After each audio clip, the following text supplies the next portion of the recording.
첫 번째로 지방흡입이라는 수술은 회복 기간이 그렇게 길지 않아요. 어떤 조직을 잘라내거나 이어붙이는 수술이 아니기 때문에 회복 기간은 사실 굉장히 짧습니다. 체력이 좋으신 분들 같은 경우에는 다음날 출근을 바로 해도 지장이 없을 정도로. 수술창이 조금 더 긴 수술에 대해서 얘기해 볼게요. 거상수술인데요. 복부거상, 팔거상, 허벅지거상 같이 절개창이 긴 수술 같은 경우에는 회복 기간이 좀 더 오래 걸립니다. 저희 병원 기준으로 2주 정도 있어야 실밥을 뽑을 수 있어요.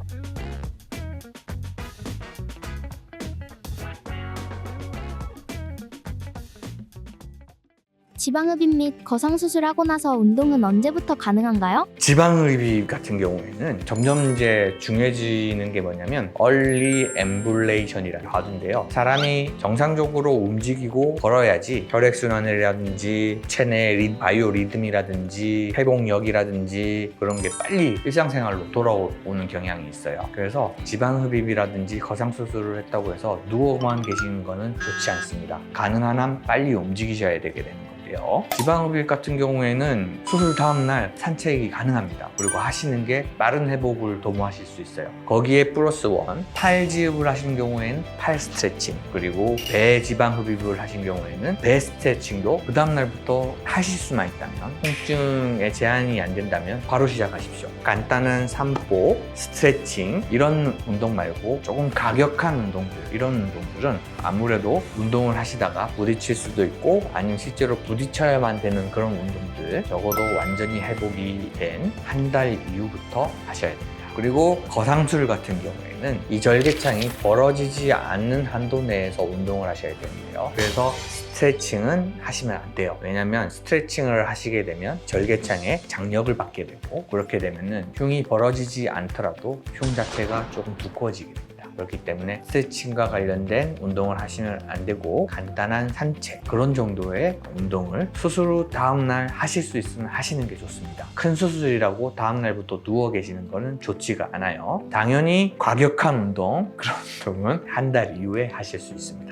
다이어트 시작은 수술 전과 후 언제 하는 게 효과가 가장 좋나요? 결론부터 말씀드리고 약간 부연 설명을 해드릴게요. 수술 전에 다이어트를 안 하시고 수술과 동시에 다이어트를 시작하시는 게 결과는 제일 좋아요. 여러 가지 이유가 있지만은 한 3가지 정도의 이유를 말씀드릴게요. 첫 번째는 본인의 의지는 무한하지가 않습니다. 다이어트를 하고 싶은 그런 의지를 모아서 압축을 시켰다가 수술을 하고 나서 터뜨리세요. 그리고 집중시키십시오. 다이어트의 의지를 수술 후에 집중시켜서 수술을 하고 난 3달 동안의 황금기에 의미 있게 체중 변화량을 감소시킨다면 아주 베스트입니다. 두 번째는 수술하는 사람의 입장입니다. 이왕 다이어트를 하신다는 전제 조건 하에 다이어트를 하실 거면은 수술 전에 하시는 것보다는 수술 후에 다이어트를 하시는 게 수술을 하는 사람 입장에서는 조금 더 쉬운 수술이기 때문에 더 이득이 있으실 거예요. 세 번째는 수술 후 회복과 관련된 얘기인데요. 아무래도 어느 정도 지방량이 있어야지 사람이 회복력이 좋아지거든요. 잉여 영양소가 어느 정도 있어야지 회복이 빠릅니다. 그런데 수술 전에 이미 본인이 극한의 다이어트를 해서 이런 잉여 에너지원이